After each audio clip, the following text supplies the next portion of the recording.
Welcome to Spooky Mountain, everyone. My name is Steph. And my name is Jordi. And thank you so much again for joining us on episode number 11. Woo! Number 11. We're going good. We made it. Didn't think we'd make it that far. Nah, just joking. Well, I don't know. Double digits. It's pretty very exciting. Speaking of numbers, we're getting lots and lots of views and lots of downloads. Yes. Yeah. And we're almost at a big number. I can't remember Very big. Yes. I know. We might hit a milestone this week, which would be awesome. I think we definitely are going to. We might keep it a surprise just in case we don't hit it. But you'll be hearing from us if we do. Just to keep some secrecy. Yeah. We'll just do like some really sad drunk live Instagram. Like, oh my God, we should definitely do our first drunk as fuck recording. Okay, that's a good idea. Whether we hit the number or whether we don't. Yeah, it'll be amazing either way. All right. And we'll write the stories when we're drunk as well. So yes. Just be trash. Yes. There is something I want to say about this, but first, before I get into it, I want to ask you, Steph, what do you have for us this week? Yeah, I'm doing one of our cryptids. I'm going back to the cryptid world. It's actually something I briefly touched on in an earlier episode. And I'm going in on it on this one. Yep. This is just a really nice, light-hearted one. Nice stories. So, that's good. Well, yours is going to balance out mine. Oh shit! I'm going back to the dark shit. Yes. So mine is it's actually quite, again, I know I've done a few of these, but it's quite well known, especially lately, because there's been a movie made about it, which is quite popular. So okay, all right. I actually have a feeling I might know what yours is. I just have a gut instinct that I might know what yours is. You might. And if I'm right, I've been hanging out for this story. Oh, have you? Yeah. All right, cool. I wonder if you can see me spell it with my eyes. Blink twice for... Yeah. No, I'm not even going to say the word. Yeah. So what I was going to say, just a few minutes ago, speaking of drunk as fuck, so Steph and I, we have a Patreon, which isn't actually active. But when it is active, this is definitely something that is going to be part of our content, is our drunk as fuck episodes. I think that's something that we're going to be doing along with a whole bunch of other stuff. And I think we're kind of, we're starting to think about it. Without going too far into it. We are starting to, because we're getting a good number of listeners and we're getting some traction. Definitely. So we're starting to think of things that we can do and think about getting properly on Patreon. So if this is something that you would want to do, you'd be supporting really awesome people doing things that we love. We love doing this, and something that you would be getting extra content in return for a fee, but something that fee would go towards is like us paying an editor to edit out. Like, we wouldn't just be taking money, we would be paying for editors and stuff like that. It would go straight back into the podcast. Yeah, so we can make more content as well, because at this point it pretty much takes a full day of editing. And my cats are doing zoomies. There's a hurricane in the background. But yeah, an editor would be the most ideal thing, because then we could do more episodes and we wouldn't have to think about a whole other day of doing editing. So that is the real dream. And obviously, if you guys want to hear more content from us, that's the way to go. That would be the way to go. Exactly. Sure. Like, currently, Steph has been editing all our episodes, and we're kind of at the point now where we want to try and have it a bit more balanced. So I'm going to learn editing, but if that is going to be taken off Steph's shoulders, and then it will be, because I'm going to be starting editing, it'll be taken off my shoulders, we can work more on like quality content. So that's awesome. Oh yeah, we got so many ideas. And if you guys have got like something you want us to do, for Patreon, if there's something like, oh, it would be really cool if they did this or, you know, played this game on Twitch or whatever, you know, definitely let us know because we're very open to ideas of what you guys want to see. But yeah, we've definitely got a good list of things for you down the track. Totally. So that's really exciting. And while we're just kind of on this train of like, you know, Patreon and social media and blah, blah, blah, I just want to also give a quick shout out to a lady who is super awesome. She's become a fan of ours, apparently. So this lady, her name is Susie Cole. So hi, Susie. She doesn't know that we're doing this. So hopefully this will be a nice surprise. And Susie is a really lovely Wiradjuri, Palawa and Darug woman, and she's been watching our YouTube videos. She's been following us pretty closely. So we just wanted to give a nice little shout out to her because she's been... Yeah, that was really nice seeing her comments on the YouTube. I was like, oh, Jordi, this is so nice. It's so amazing to see people actually like kind of being... Engaging with us. And like being affected by what we're talking about because... You know, people have had their own experiences and when they hear us talking about it, I think they're just like, oh, fuck yeah, like I've had an experience like that, you know. Yeah, it's opened up so many doors and hopefully new friendships because, we've had a lot of people reaching out to us over the past few weeks and it's so awesome. I want to meet all the other freaky paranormal people out there. Yes, please. I know. We need to have like a name for our listeners and I don't know what to call. Spooky mountaineers, the mountaineers. I don't know. I know. I was thinking that before. I was like, we've only got 2 words to really go off here. We're gonna have to. I think it's gonna come naturally. Hey, sisters. Oh my God. Oh no! I hope he doesn't sue us. Oh, fuck it, not me. You. Oh, I've got the money to fight him. Don't worry. All the Patreon money will go straight to the freaking Steph, court. I have to actually tell you something about something really funny that happened to me just today. It's very lighthearted. It's not like a scary thing. Okay. So I was just like scrolling on Instagram as I do. And there was an ad that popped up on my Instagram and it was called the Yowie Museum. And I was like, what? What is this? What? The Yowie Museum. I'm so into that. I got to tell Steph about it, but let me just check it out first. Okay. I clicked on the Instagram for the Yowie Museum and it's, you know, the Yowie chocolate that has the little the toys in it. So what it is, they have the toys. Yeah. Like they set the toys up because for anyone who is an Australian, Yowie's chocolate is kind of like Kinder Surprise chocolate, but Australian. And you have little native animals as toys on the inside. I have heaps of them I literally just buy the Yowies. Do you really? I've got a bag of them. Oh my God, I have to send you this Instagram page. So it's like little native animals that they set up in little fake environments. Oh, that's so cute. It was so much better than finding like a cryptid Yowie like Instagram. I'm so confused. That's so funny. And it's literally just called the Yowie Museum. It's called the Yowie Museum. For everyone out there, I would not expect that at all. Go follow the Yowie Museum. Because at first I was like, a Yowie Museum? This is going to be good. I think there is a Yowie Museum. I wouldn't be surprised if there was. There probably is. If there is, we should definitely go for an excursion to find it. I've been thinking that we because Steph and I know someone who lives in an area of the Blue Mountains that is like quite active with like UFOs and like flying things. And I've been thinking that now that lockdown is done, we should maybe go and I think. Yeah, have a sneaky look. Do some tree knocks. Walk around. That would be amazing. And we could definitely. We should organise a time to do that because that would be really fun. That would be so fun. And we could definitely include that into Patreon as well. Oh, for sure. Yeah.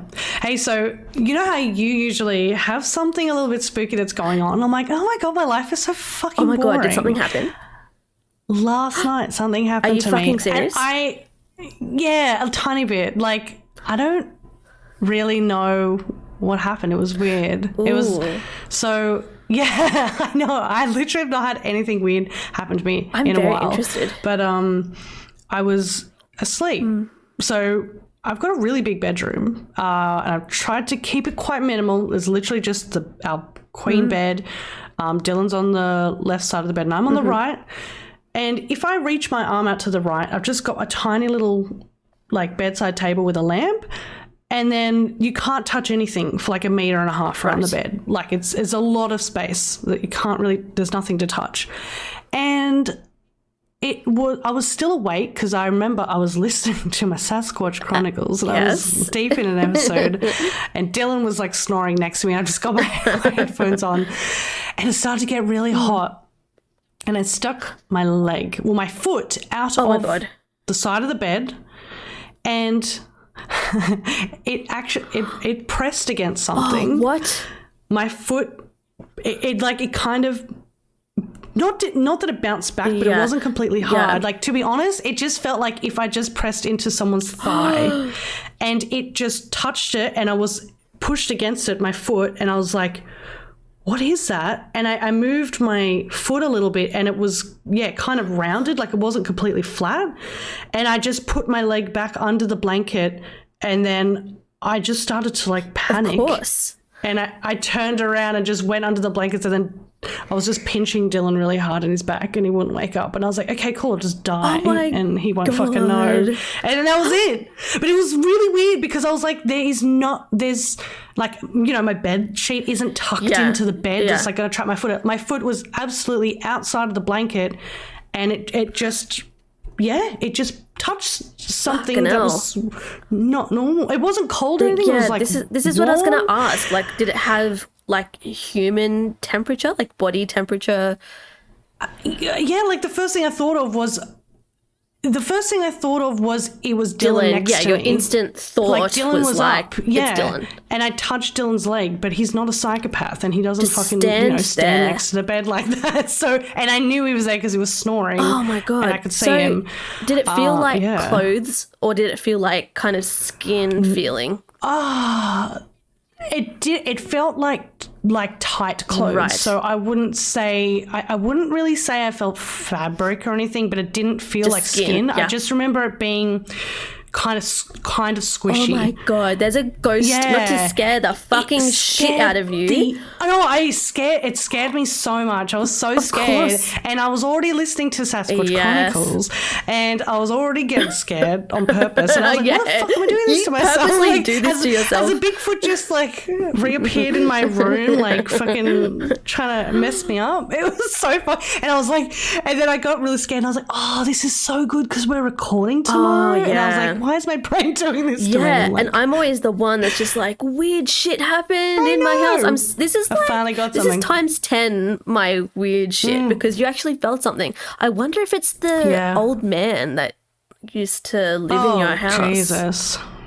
I hope not. I mean, it could be. I don't reckon he would be sinister. No, I've never felt uncomfortable in this house. I mean, I'm in his room, so he's probably feeling a little bit confused. And it's his room as well. Yeah. It's like the main bedroom, right. So I assume that would be his room. Yeah, you know what? That's probably who it was. Because, I did feel like, okay, it's a person. That's just what I felt. That's what I... That feeling... It was very strange. And you can kind of... a human feels very, like, obvious. Like, you can... Yeah, exactly. Can kind of... Like, when you're cuddling someone, it's like the body heat and the feeling, even if they're wearing clothes or whatever. Like, it's a human feeling. Oh, my God, the old man's watching you from your bed. I know. Now I'm scared behind me because I've turned all the lights off. It's just darkness. I have to turn the lights off in the house to do the recording. To get into the spooky mood. That's really exciting though. I know. So I think it's good as well because obviously like we're talking about this stuff, so I'm just more aware of it now. Yeah. I think if that had happened anyway, you would have been like, true. What the fuck?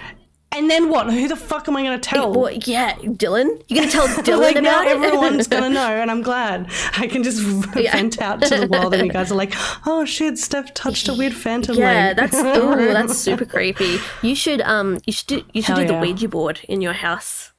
I will never do the Ouija board, Jordi. I will never do it. You should do it. I won't do it. But then I'll open it up to like more phantom thighs. Just thighs only. I hope there's some cute boy thighs. I don't know if it was. I don't know. I mean, look, I did think it was Dylan, so maybe. Ooh, that's so full on. Yeah. And that's kind of like everyone's worst nightmare is sticking their foot out of the bed and feeling like they're going to be grabbed by the monster or... It was like a bit of a joke to me because I was like, that is always what you're scared about, like having your hand hanging over the bed or your foot. And it was so hot as well. And we stupidly haven't taken off our winter quilt. Yeah. So, and it's just boiling. Like a thick winter quilt. Dylan's wrapped in it and just sweating, but he loves to be in just a giant hot box. And I'm like, I can't do this. And then I was so scared. I was like, I'm just going to deal with it. Like, I'm not fucking... no. And then you were scared and leaving my body out in the open. Yeah, you're sweaty, scared and boiling. Sweaty, scared, and I was just crying. It was a mess. Did you keep on listening to your podcast after? I did, yes. Okay, you continued to just freak yourself. It was a good episode. Yeah, I know. I listened to I always listen to like Sasquatch Chronicles, and then like I mix it up. Another one. I've got every night. I know when everyone's coming out. That's like how obsessed I am with podcasts. So it's really it was only natural that you started your own podcast. Then. Oh, exactly. I know. It's actually really cool that some of the podcasts that like you got me onto also, but some of the podcasts that you listen to, now that we're doing a podcast, we're kind of like a little bit in contact. Like there's some connections there. It's really nice. It is so nice. It's very affirming. It's a nice little community. I love it. It's a really nice we're part of the podcasting community. We're so professional. It feels nice. Oh, God, we're so professional. I love it. Well, should I think I might get into my story. Yeah, do it. I'm very excited to see if your story is what I am predicting it to be. I feel like it. I feel like you know what it is, and I don't know how. But before we even started recording, I had a feeling that this was what it was going to be. But I think it's because, we've mentioned this before, but every week one of us will give a hint as to what our story is going to be, so we don't double up. And Steph this week was like, I'm doing a cryptid, and I think that's kind of what started the ball rolling in my head. Yeah, I think that's what it was. Okay, but we'll see. I could be wrong though. Yeah. Well, do you remember me mentioning the Puckwudgie? Yep. That's what it is. Oh, I'm so excited. The little shits. I've been waiting for this because I've been thinking about this, and I was like, I can't do it because Steph's going to do it. I know Steph's going to do it at some point. Yeah, the little psychos. Yeah. I thought I'd finally do it because I gave them a bit of a hard time during I think it was the Loveland Frogman episode. I was like, I fucking hate them. I don't hate them. They are little assholes, but it's fine. You know, lovable assholes. This one, I'm going to put them in a lot of different light. I've got a couple of stories that I found that I just thought were really good. So it's a bit of a story kind of thing this time. But so if anyone hasn't listened to that episode and they have no idea what the fuck I'm talking about, it's a little creature. It's about 2 to 3 feet high, and it's also known as the Puckwudgie, which is translated by Henry Schoolcraft as Little Wild Man of the Woods That Vanishes. Oh, it sounds like what I look like when I'm out in the bush. Little wild man. The little hairy wild man. It's really sneaky. It can disappear and appear at their own will. They are known to lure people to their deaths. Oh. They have magic.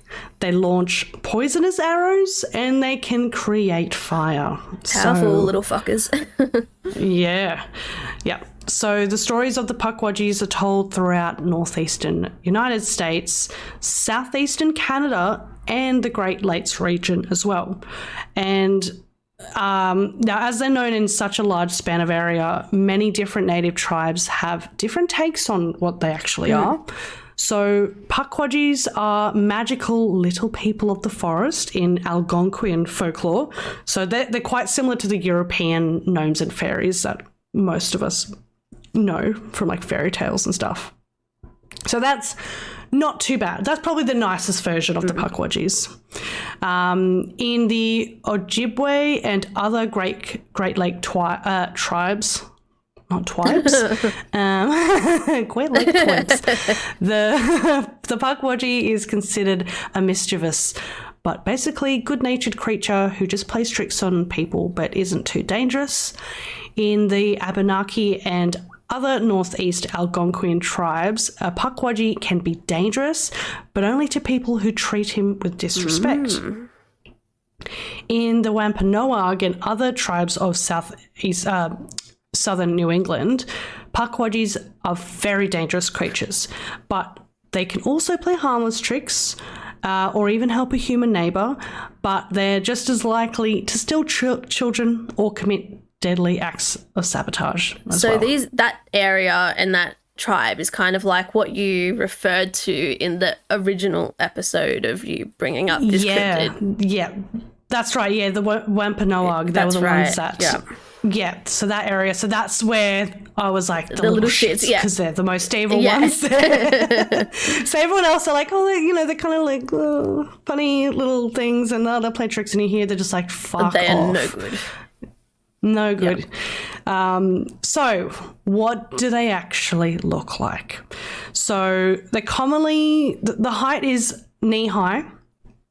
They're best described as large-faced elves or a troll even.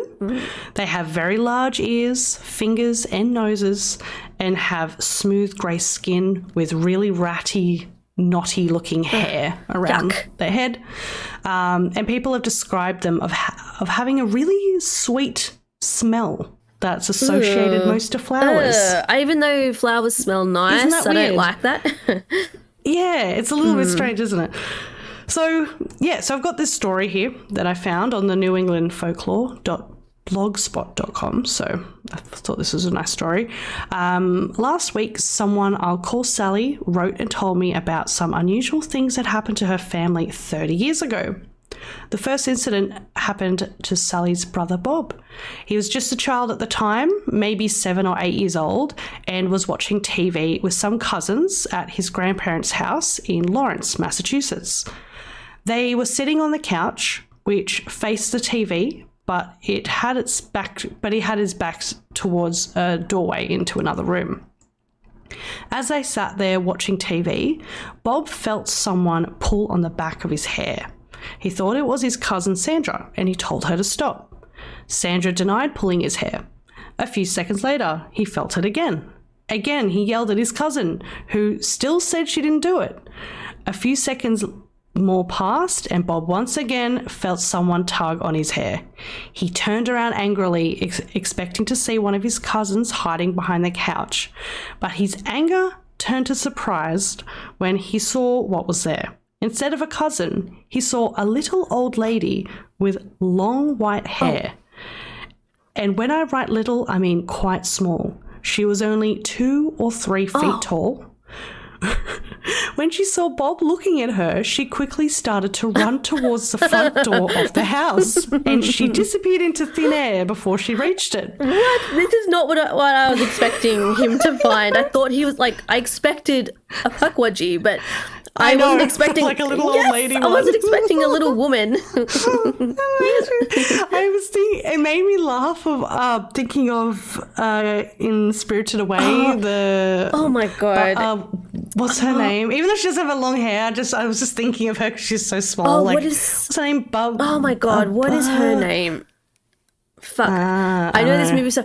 But we all, if you've seen Spirited Away, everyone knows what I'm talking about. When you were explaining her, I was like, there's a character that reminds me of this, but I can't think of who it is. But that's what it is. That's exactly what it is. Just a tiny little old lady with white hair.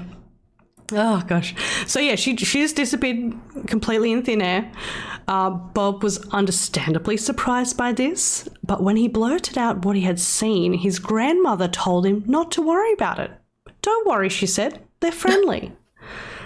The second incident occurred one day when Bob's mother took him and his cousins, including Sandra, out to the movies. After the movie was after the movie was over, they returned to their grandparents' house. The door was locked. No one was supposed to be home, so they were surprised to see through the window that a lamp was on in the living room. Sandra peered through the window to see if her grandparents were there. She jumped back from the window and screamed, "I'm getting the fuck out of here." Bob's mother stepped up to the window and looked inside. She saw a very short old man with long white hair run out of the living room. She gathered the kids together and they quickly left. Wow, that would freak me the fuck out. Just a little, it almost reminds me of, these are reminding me of some type of like cartoon characters or something. The Seven Dwarfs or something like that. Yeah. I know, it is weird when you hear these. It's like, oh God, it sounds so familiar. So Sally says that her brother and mother still talk about these two incidents. They say that in retrospect, they should have known something odd was happening in their grandparents' home. They would sometimes find the tin of coffee opened and spilt onto the floor. The bottles of Coke stored in the attic opened and half drunk. Imagine them on Coke. Oh my God. That's what I'm imagining. Little like hyper, running like Puckwudgies just. Yeah. So, when asked about these things, the grandparents would just shrug and they say they just had rats. But can rats take the metal caps off glass bottles? And drink half bottles of Coke and... Yeah. So in her email, Sally wrote that she thought these were encounters with Puckwudgies, the magical little people from local Native American lore. The beings her family members saw were short, fast, and had very long hair, which certainly matches some of the descriptions from local Algonquian lore. The lore also describes them as being mischievous but shy, which definitely matches the two encounters. And it's important to note that historically Native American lore from New England includes a wide variety of little people known by many names. So it was only in the late 20th century and early 21st century that Puckwudgie, a word from Ojibwa origin, has become widely used to describe them. Okay. So, yeah, so we pretty much just use that because it's a convenient term. Everyone knows what it means. Well, not everyone, but some people that are into some people who are like us. Yeah, that's right. And yeah, I think it's also important to point out that Sally's grandparents, mother and brother, are of Mi'kmaq heritage. So the Mi'kmaq are a Native American group originally from Canada's maritime provinces and parts of Maine. Okay. So, yeah, so the Mi'kmaq legends tell of small beings called the Wiklatmuj or the Pukwudgies. So that's what they call theirs. Okay. And yeah, they enjoy playing tricks, including tying knots in people's hair. And that was, what that, Bob experienced with the hair. Touching its hair. Like some of them are just so cheeky. They're almost just like little mischievous children. Little kids. Yeah, but like older, ones, even just weird. Cheeky as well. It sounds fun if they're not the nasty kind, Yeah, I wouldn't mind them too much if they weren't drinking, my drinks and opening drinking jars your coffee and making a mess. Yeah. So, yeah. And then I found this other encounter, which I thought was quite interesting. So, around 2010, I saw something in my house. I was up studying and it was around 2 a.m. I had my large Roman Rottweiler sitting on the bed with me. For reference, he wasn't really scared of anything. He was well trained and always followed my commands without hesitation. He also had a very friendly dog despite the reputation of Rottweilers being more of a loves the family but suspicious of others breed. Normally, when there is a bear outside, he can tell and he'll give me that low, quiet growl and walk to the door. I let him out and he'll chase it off. He knows not to pursue or attack it. He doesn't even react to deer in the yard because he just knows they're no threat. So, back to my studying. If I remember correctly, it was bovine anatomy. I had finished my notes and decided to change my music. All of a sudden, he starts whimpering. He doesn't really do that unless it's something serious. Once when he got bitten by a snake, and the other time when there was a tornado that got close. Right. So I loved on him, patted him, and I told him to stop that whining. I guess it didn't click at the time that something might have been wrong. He jumps up suddenly, posted up, teeth showing, guttural growling, and his scruff is on end. He's staring at my bedroom door, so I look to see what it was that has him so freaked out. So this thing was about 3 feet tall. It had pointed nose and ears. The eyes were long and bloodshot looking. Oh my God. Oh, so this is one of the mean ones then. Yeah. The pupils were way bigger than they should have been.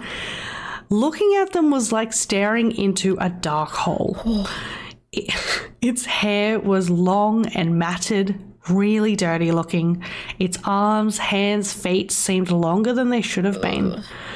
I couldn't tell exactly what it was wearing, but it looked like some kind of hooded poncho that was tattered and covered in mud. Its skin was almost an olive colour but was covered in dirt also, and its lips were extremely thin, and it had a kind of weird smirk on its face. Oh my God, I fucking hate this guy. This little one. How hectic is that description? It was just burn the house, It was man. the smirk that tipped me over the edge. And it's giving me a cheeky smile. Yeah. Like, oh. With his thin villainous lips. So I couldn't even move. I just had a hold on my dog, unable to speak. I'm sitting there just staring at this thing. Then it fucking smiled at me, revealing sharp teeth. Sharp teeth. Oh my God. When I say sharp teeth, I mean it looked like when a person files their teeth into points. Fuck that. Get out. Vomit. That is so bad. That is terrifying. Piranha. What would you do? Like this thing in your house? Well, yuck. Yeah. I know, it's such a weird thing to even think about having in your house. And just like, facing it and being like, hi. and then smiling at you with like sharp teeth. Ugh. All the while, my dog is still growling like I've never heard. I buried my head in my dog and I didn't move for what felt like hours, but in reality, 10 minutes had only passed. I guess that kid part of me came out and I was doing the equivalent of hiding under the blanket so the monster can't get you. Yep. Even though I was terrified, he seemed to calm down after a while and I looked up. And the thing was gone. So I grabbed him by the collar and I dragged him throughout the house with me so I could make sure all the doors and windows were locked. My front door was wide open when I made it into the living room. Wow. And I did not sleep that night. I didn't sleep well for a good while after that, afraid this thing would come back. I noticed after the incident, I started waking up with my dog laying over my body like he was trying to pin me down. This lasted for weeks, but eventually stopped. He still followed me anywhere I went, though. I couldn't even close the bathroom door without him trying to get in. Just thinking about that thing still fills me with a sense of dread and terror. I've always lived alone, so it's not as if a roommate pranked me, and there's no way that what I saw was a human. It's crazy to think that if you told others, they'd think you're crazy, or they think that you're just telling them some sort of spooky story. And yeah, I came across a story about 6 years ago that was extremely similar after some extensive searching, and I just had to figure out what it was. I tried to contact the original poster, but the post was old and I never got a reply back. I can't even remember what site it was on, but I just know it was on a forum. But I've never seen anything like that. I've never experienced anything weird like that again. Life moved on, but I still think about that encounter, and I know I wasn't asleep. I'm not crazy. All of my searching just led me to things like fairy folk, and I don't even believe in that stuff. If it's going to happen to you, you want a Rottweiler to be with you, I think. Very good point. Yeah. That's so scary. And yeah, like the funny thing was, well, searching for Puckwudgies, apparently there's like a weird Harry Potter spin-off, like an American Harry Potter spin-off, and there's a Puckwudgie house. Ooh, okay. And I was like, what the fuck is going on? I'd literally be halfway through an article and then realizing they're talking about Harry Potter. And I'm like, oh my God. No way. Like, but that is very fitting, though, as well, for Harry Potter. Yes. Because it is based off this Puckwudgie lore, but I don't know if there's like a game as well. It is so confusing to understand what the fuck is going on. Like the Harry Potter world and spin-offs and stuff. Yeah, they've touched on it, so that was weird. But yeah, so that's pretty much all I've got about the Puckwudgie. It's weird because I couldn't find too much into it. It's just a lot of like, there are a lot of encounters, so it's pretty much just a lot of encounters but like, that you can find. What, like, when you have something like this, how do you compile a bunch of information if it's not just stories, you know? It's not like there's a manual, like a Puckwudgie manual. Exactly. I had a thought when you were telling me this story. What if the Kentucky goblin, the Gremlins, was they're all Puckwudgies? Oh my God. Because they're about the same height. They're just as hyper as like the... That's a really cool concept. Yeah. I mean... Yeah, but they had shimmery, they had like shining skin though, which is a bit different. I don't think the Puckwudgies... Disco goblins. Yes, disco goblins. Oh my God, I forgot they had shiny skin. I don't know. Yeah, I mean, I'd be more willing to believe it's a Puckwudgie than a fucking owl. Exactly. That's for sure. It's definitely something where like I noticed when I was doing like my Yowie story that... like some form of Yowie or Bigfoot exists essentially everywhere. And it seems like this is very similar with, you know, like Indigenous American people. Like they, you know, have their own version that very much like exists. And, you know, it may vary from each tribe to tribe or area to area, but it's generally the same. Yeah, it's all that's the thing. Like they all see the same thing, but they have different relationships with it. You know. Yeah. So how do you feel about them? Do you like them or the Puckwudgies? Look, I think after looking into it a bit more, I'm a little bit more okay with them because I have heard about them every now and again. I was like, oh my God, no, I don't want to. Because what I think about is that stupid video that scares the fucking shit out of me on YouTube of the gnome running across the road. Oh my God, I remember that. Is traumatic. That thing. I remember when that first came out. That was ages ago. Years ago. Yeah. I remember when that first came out. And it was terrifying, and it's still just as terrifying now as what it was back then. It's actually so scary, and we should definitely post that if no one knows what the fuck we're talking about. But that's like my kind of introduction, I guess, to scary little gnomey people. Things. Yeah. And I was like, oh my God, no, thank you. So, but I think I'm okay with it. I think I won't be too angry at it if I see it. I'll try not to kick it really hard. I'll just be like, hello. But like, do you want to talk? Again, it definitely seems like there's a few different kinds. Like there's the ones that just want to like... pulls on my hair. Pull my hair. I will not... I'll try my absolute hardest not to smack it. Yeah, exactly. There's the hair pulling kind, and then there's the sharp teeth, bloodshot eye kind. Oh my God, the sharp teeth one. Fuck, yeah. I mean, I wouldn't smack them all with the sharp teeth because I'd get my hand ripped off. Kick it away. It's only 2 foot tall. Really hard. Well, that was a nice lighthearted one, despite it kind of being a bit terrifying though. It was a bit scary. Yeah, it is a little bit scary. Yeah. I know, now I'm actually kind of scared because of what happened to me last night, and I'm scared that maybe it was a fucking Puckwudgie. God damn standing it. by, and you fucking towed it into its head. Yeah, exactly. You were towing its face. Just made it angrier. And my toes are in its eyes and shit, and it's like, what the fuck is she doing? He's gonna drink all your coffee. Watch out. Oh my God.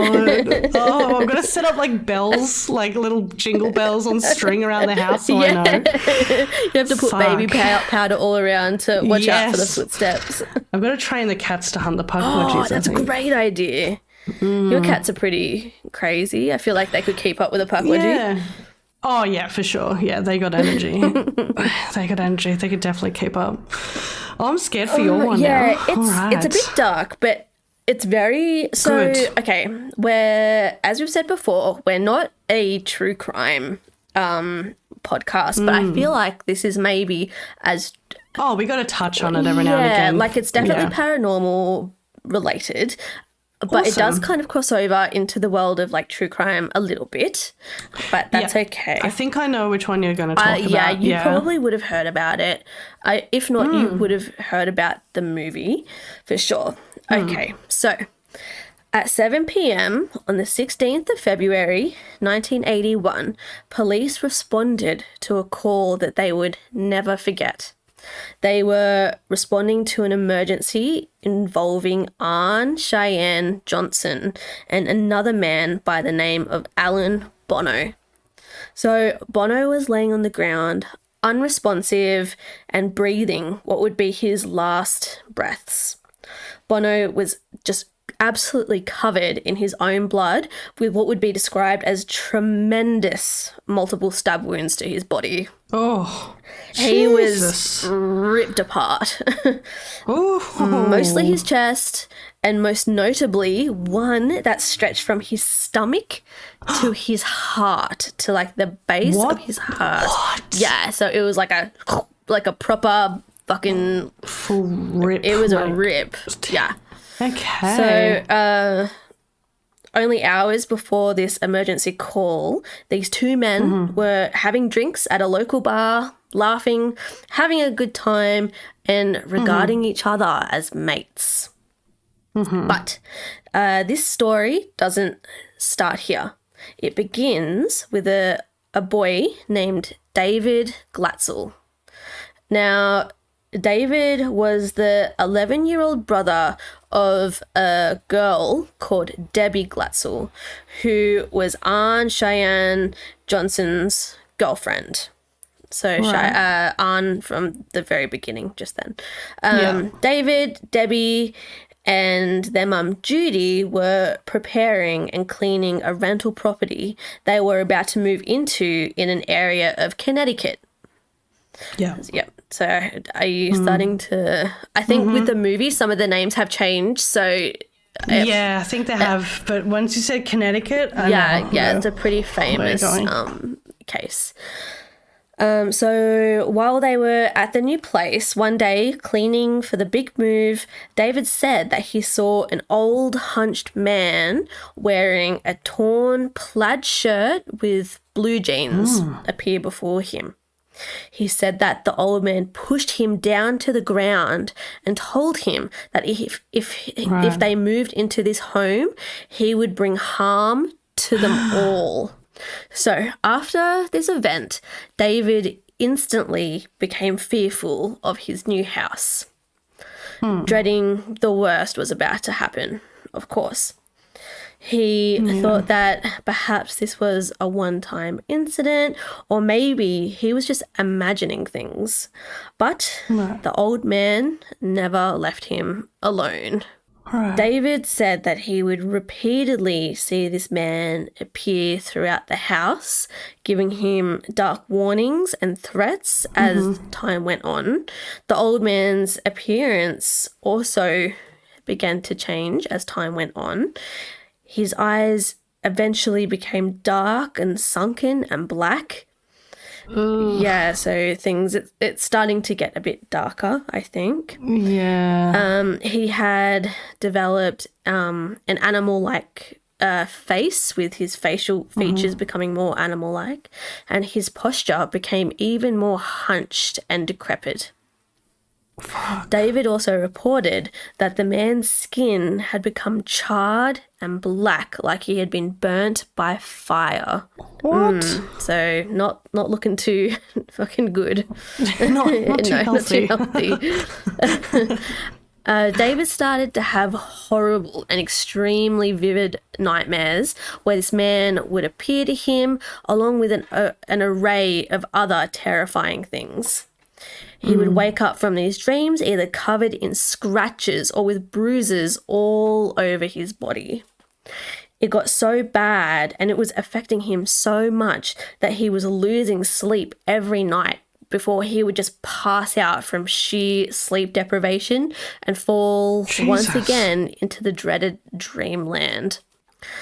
This was all beginning to affect his waking life too, probably from the effects of not sleeping enough, and still he's still continuing to see visions of the beastly man around his home as well. At first, his family did the typical old family thing, telling him he was imagining it all and just generally invalidating his experiences. Oh, how frustrating. I know. Yeah. It seems like that's the same thing with every gaslighting. Gaslighting, that was until the mother, Judy, started seeing the old man beast too. And often as well.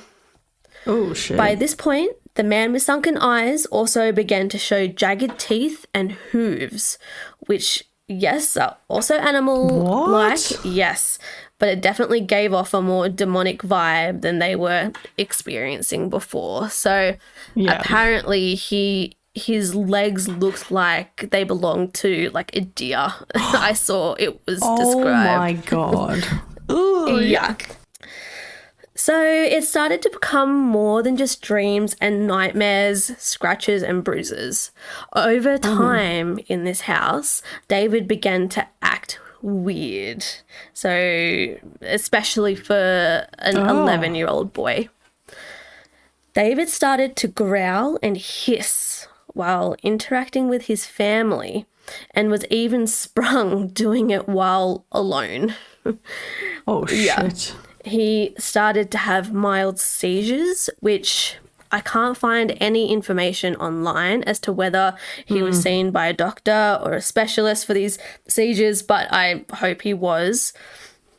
Yeah. Because I find a lot of the time in these kinds of stories, it's like, oh, he's having seizures. It's like a spirit or an entity. It's like, take him to a doctor. Yeah. Call the hospital. Exactly. Yeah, go to a fucking specialist. Yeah. But he was also heard reciting passages from the Old Testament, which according to his family, they were not religious at all. They never kept Bibles in their house and had never seen David reading a Bible even once.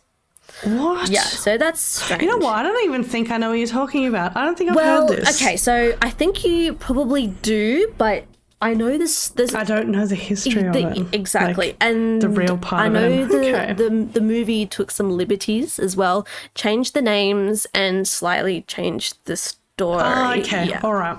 Okay. He would also speak Latin despite never learning the language or even knowing anyone who does.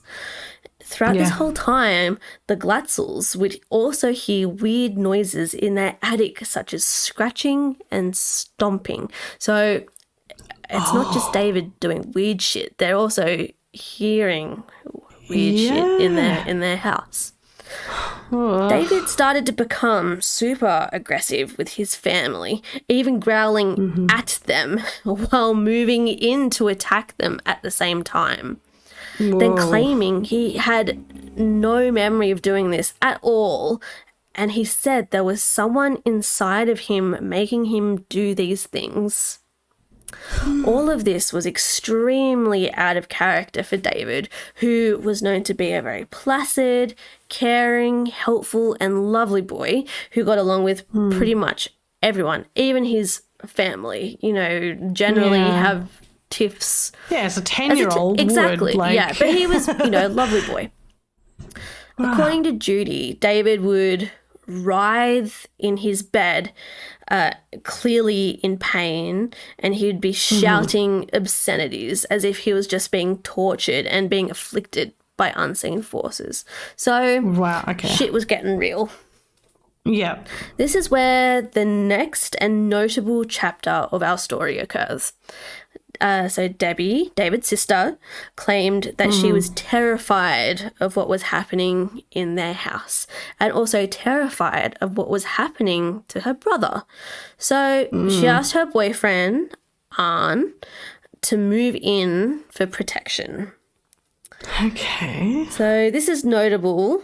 As you may remember, Arn was the bloke in the beginning of the story involved in the gruesome scene. Yeah. Okay. Yeah. So Arn moved in to try and help not just Debbie, but also David and Judy, their mother. But even with Arn now in the house, the Glatzel family were still terrified and anxious and had decided enough was enough as things were getting worse and worse. Yeah. They decided, after some deliberation, that they would petition the church for an exorcism. Oh my God, maybe move house, just see if that's going to do anything. Exactly. Because an exorcism is pretty extreme. So they explained about David and the things that had been happening in their house and the severity of it all. But after the Glatzels desperately begged the church for their help, the church declined. What? Yes. Exorcisms are reserved for what they feel are the most extreme cases with no other solution. And they didn't see that in the Glatzels case at all. And don't you have to get approval from the Pope? Yes, I'm pretty sure you have to get approval by the Pope. It's like a whole process. It's not as simple as just like asking them for an exorcism. Local priest. So them being rejected for an exorcism, this is probably for the best, as the process of an exorcism can sometimes amount to psychological, emotional, and physical torture. To be frank, it's quite awful. Yep. After they were rejected by the church for an exorcism, they did the next best thing that they thought would help them and their situation. And that was to contact Ed and Lorraine Warren, who at the time were at their peak of popularity as paranormal investigators and self-proclaimed demonologists. So I've got a few thoughts about Ed and Lorraine, but I can save those thoughts for later. So the Warrens agreed to come visit the Connecticut house to help the Glatzels. When the Warrens arrived at the house, they met the Glatzels and straight away got to know David. To the Warrens' surprise, they realised that the boy was not only hissing and growling, but he was also presenting psychic abilities. Oh. Yes, very strong psychic abilities. They claimed that he was able to even predict certain points of the future, including having a premonition of the murder to come. Oh, right. Okay. Yeah, so very good psychic abilities. Apparently, the Warrens went as far as to contact the local police in an attempt to warn them that the Glatzel situation was getting worse and dangerous after David's prediction of physical harm for the future. But it seems that nothing really came of that, because I could imagine the cops just being like, "You crazy lady, what are you talking about?" Imagine writing a report on that. It doesn't make sense. No. So David was even seen by the Warrens and the rest of his family to levitate and speak in Latin during one of the Warrens' visits to the house. Because of the increase in activity, the Warrens decided to do a thorough investigation of the whole house, like Warren style. Yeah, yep. At one point during this investigation, Lorraine, who for years claimed that she possessed the gift of mediumship, said that she sensed an extremely evil and demonic presence in the house. And at one point, she saw a black mist materialize and just almost without purpose float next to David. Right. She said that this was an indication that a demon was very much present and attached to David. They came to the conclusion that David was not being possessed by one old and decrepit demonic man-beast spirit, but he was being possessed by 43 demons from hell. Oh, fucking hell. I don't know how they came to this conclusion, whether it was Lorraine's psychic abilities or what it was. But they decided That's this. a very specific number, It's very specific. 43 demons from hell. From hell, yes. From nowhere. Can't forget that. Nowhere else. Because of this, they decided that David absolutely needed an exorcism. Yeah. Despite the church's clear objections, they found a priest that was willing to help. All up, David received 3 exorcisms, but it wasn't until the last exorcism that something happened that would change the path of this story into what it became. Arn decided that during this last exorcism that he would taunt and tease the demons that were possessing David. Oh, God. Which we all know is a terrible idea. If you've ever watched Ghost Adventures, you know this is a terrible idea. Ghost Adventures. I'm looking at you, Zach Bagans. He started to jokingly bargain with these apparent 43 demons. He said, you leave David alone and you come take me instead. And according to the accounts of everyone in the room, this is exactly what happened. The Warrens explained that they literally saw the demonic mass move from David to Arn. This transfer of spirit from one boy to another was just the beginning of a chain of events that would signal a demonic attachment to Arn. Right. Apparently, a few days after Arn egged the demon on during the exorcism, he was attacked rather viciously by this demon, or 43 demons, which allegedly took control of his car and forced it into a tree. No way. Yes. Oh, shit. It's pretty forward of these 43 demons. Yeah. Fortunately, Arn was unharmed, which is awesome. After this incident, he returned to the rental property to just examine the area that the exorcism and possession had taken place, as well as the rest of the house, to look for David and the family to see how they were going just after the exorcism. Yeah. Arn said that his time in the house at this point was when he had his most ultimate encounter with the demon that was attempting to possess him. Oh. So, and after encountering this demon, Arn explained that he made eye contact with it, and then he truly became affected by the entity from there on out. So he was just explaining that this was kind of like the moment of when his possession kind of started. Okay, right. After the proceedings of the exorcism and what they claimed saw happen to Arn and his own encounter with the demon, as well as the car crash, it was recommended by the priest and the Warrens that Debbie and Arn move out of the family rental property and into their own living space. This was seemingly for the further protection of David, the little boy, and to make sure that Arn had a bit more space from the family in case all went just tits up. So this is what Debbie and Arn decided to do. They moved into their own apartment, and this part of the story, that it's another crux that will change the Glatzels and Arn's fate forever. Right. Yeah, so this is kind of like an important kind of turning point in terms of the story.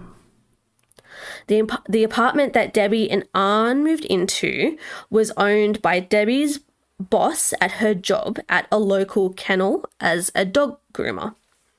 Right. Her boss, and now also landlord, his name was Alan Bono. What a power move that he's got, boss and landlord. Like, Jesus. It's like ultimate control, you know. Yeah. Fucking hell. You don't need much more than that. So, yeah, his name was Alan Bono. So, just a reminder, Bono was the unfortunate victim in the beginning of the story who was taking his last breaths while dying on the floor. But despite the obvious tragic ending of this story, things started out okay for Debbie and Arn in this apartment. It was nice to have their own space, and they were away from the chaos of possessed little boys speaking in tongues. Wouldn't it be nice? Wouldn't it be nice? And, you know, they were away from people like the Warrens conducting exorcisms and experiments, and it was just nice being away from that, from all of that. So everything was good until it wasn't. Just a bit of foreshadowing there. Yeah. Soon enough, Arn began to exhibit strikingly similar behaviour to what David had. He would hiss and growl at Debbie. He would fall into a trance-like state and have no memory of doing any of these things. Debbie would become concerned that Arn was possessed, especially after taunting the demon to come take him. So on February 16th, 1981, the date I mentioned in the beginning of my story, Arn decided that he would call in sick to his job at Wright's Tree Service. He'd been feeling out of sorts recently and was having more and more of these vacant memory events at home. He thought that he would meet up with Debbie at her workplace just around the corner from their apartment. He and his sister Wanda met up with Debbie and her 9-year-old cousin Mary at the kennel where Debbie worked. The owner of the kennel and their landlord, Bono, tagged along with the group to a local bar and bought them all lunch, and he proceeded to drink very heavily throughout the afternoon. Okay. The group then returned to the kennel briefly before Debbie took the girls out for some pizza while the boys, Arn and Bono, returned to Arn and Debbie's apartment. But while the girls were out at pizza, Debbie insisted that they returned back home to the apartment due to a deep feeling of unease and dread the whole time that something really bad was going to happen. Oh my God, imagine having that while you're out and just going, no, something's wrong. Oh God. And like, I've had deep anxiety before, being like, something is wrong, something bad is going to happen. But to kind of just have that out of... We know your partner's like possessed. Exactly. And just... like, what can it be now? Oh my God. Like, and knowing that your little brother was possessed and just out of the blue having this feeling like, not good. They rushed back home, and as soon as they entered the apartment, they witnessed Bono, still extremely intoxicated, had now become very, very agitated and worked up towards Arn, and now also towards the girls who had just walked in.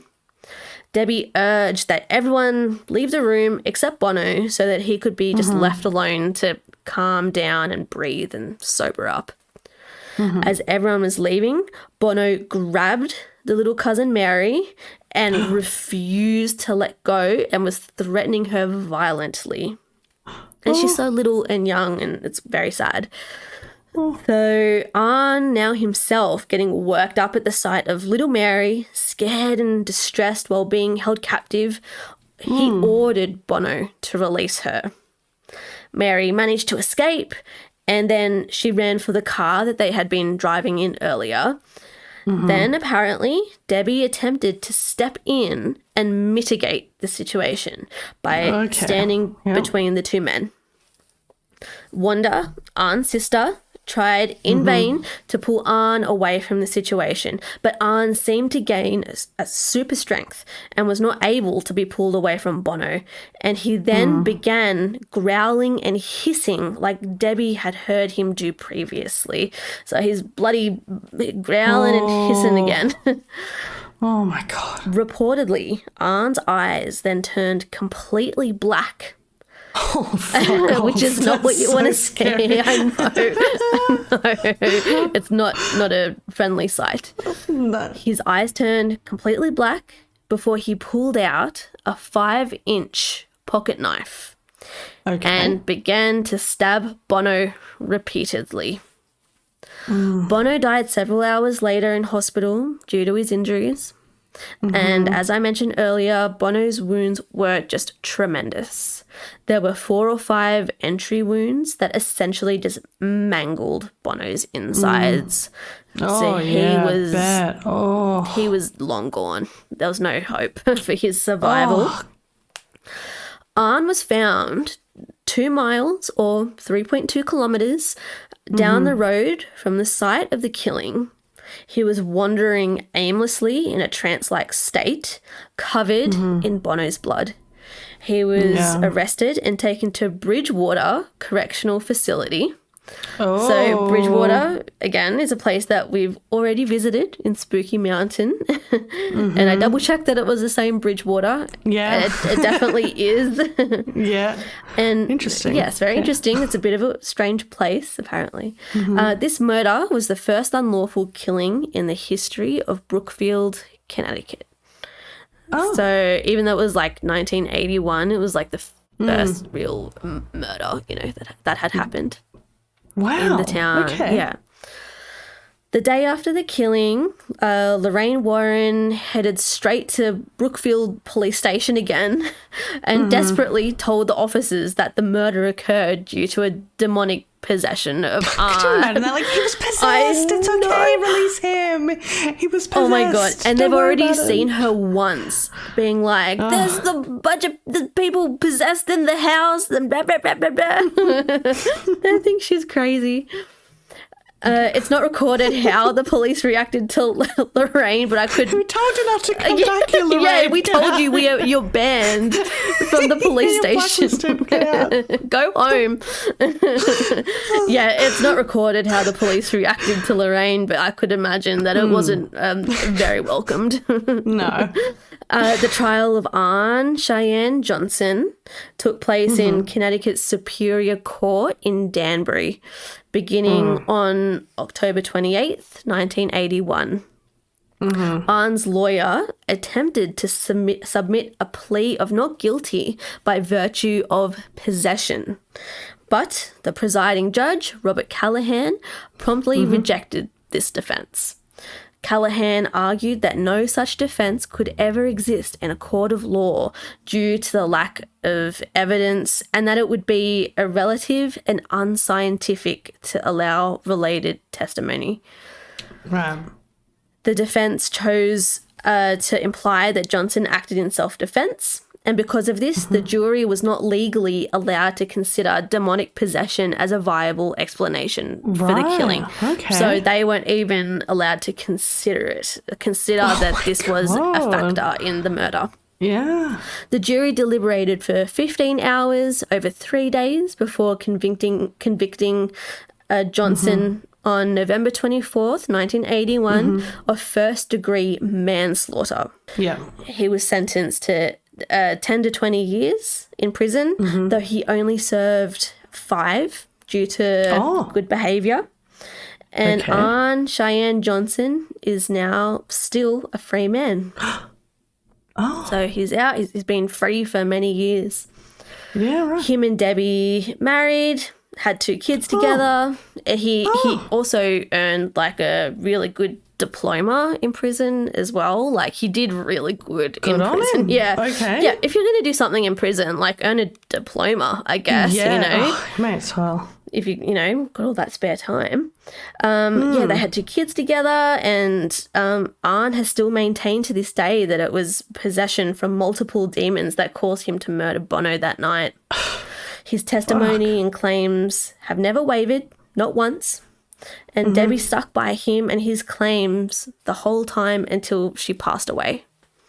So you may recognise this story from somewhere, albeit with some different detailing.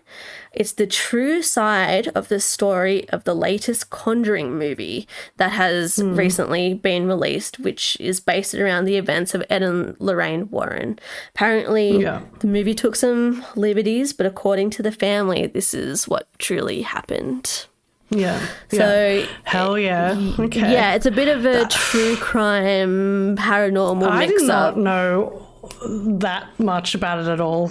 That's crazy. Yeah, I didn't know either until I looked into it, and I haven't even watched. I think I watched the first Conjuring, like, that came out, but Same. I think That's it. I haven't even watched this one. I'm probably, when we stop recording, I'm probably going to go watch it because I'm interested now to see how different like the movie is compared to the Because the true first story. one, I think I watched it in the cinema and it was really scary. They're pretty scary movies. I have an issue with Ed and Lorraine Warren. I think I think they're charlatans. I think they're more than likely scam artists. So as much as this, I've heard that too. yeah, they wrote books and made so much money off these stories. They really put themselves on show a lot, like really flaunting what they were doing, which is like, okay, I can get it to an extent, but you really, like, if you're really out there to help people. Exactly. I just don't think No.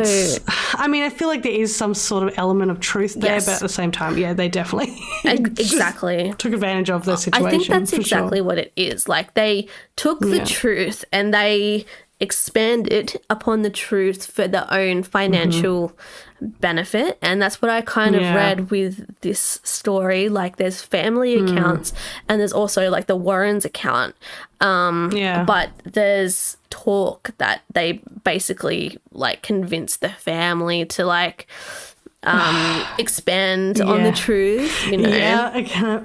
But apparently like Ed and Lorraine, they would make a shitload of money from these stories, or like, you know, from what's happened, and they would promise these families like financial you know, support and blah blah blah, and the families would get like a one-off payment of like $2,000, and but then you know the Warrens are making like millions off like all the books and the documentaries and the interviews and everything like that. So the artifacts, their weed museum they've got in their house, exactly. Like, oh my god, and like they became so popular like in the 80s. Even now it's just crazy. Even now. Like the Conjuring movies have made, like, I'm pretty sure Ed has passed away, but Lorraine, like, she's still doing interviews after the Conjuring movies and other movies that have been made about, you know, their investigations and stuff. So it's like, and what else were they in? Were they in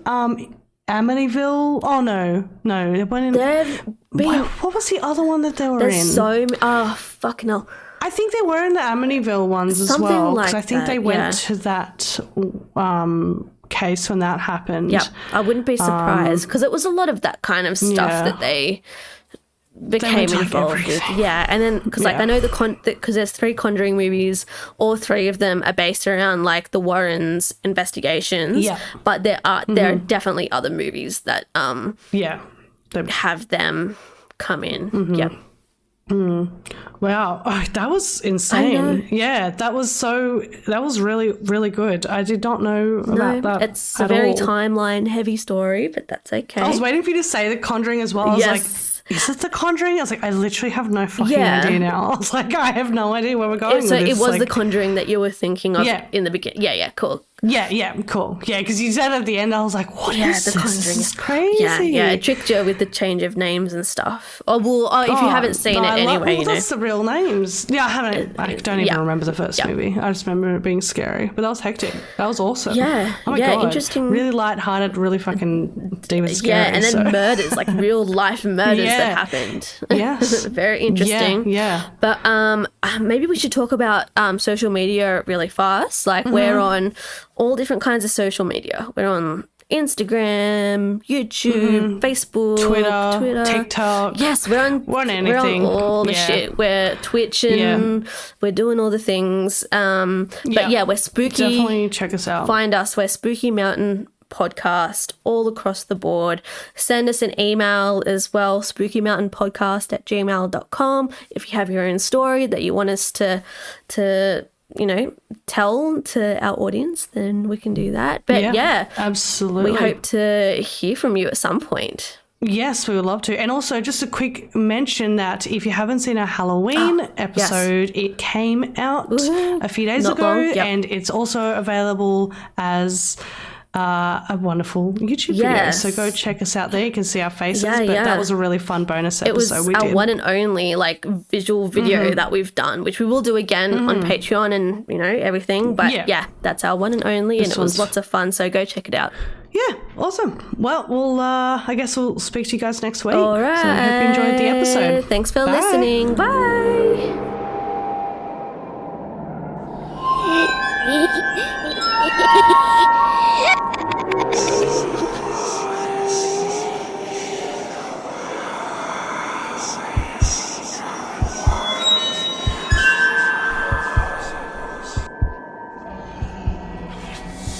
This episode of Spooky Mountain was created and recorded on land of the original custodians, the Gundungurra and Bidjigal people. We pay respects to the past, present, and emerging mob. My name is Jordi, and I'm a proud Gunya woman. Thank you for listening.